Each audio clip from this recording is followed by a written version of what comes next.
Market रे ठिया होइथिला bullet हठात बुलेट भितरे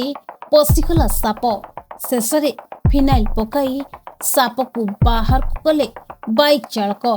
एभली घटना सुंदरगढ़ जिला कोईडा ब्लॉक छक मुख्य बजार रे देखा मिली। आज सकाळु जड़े बाइक चालक आंब किणवाकू कोईडा बजार को आसले बेले निजर बुलेट को ठिया करी आंब दुकान रे किणुवा बेले हठात बजार विपरीत दिगरु एक साप आसी बुलेट भितर पशि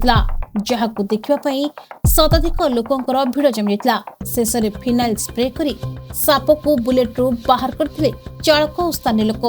यह परे सुरक्षित भाव छड़ा जमापड़ी।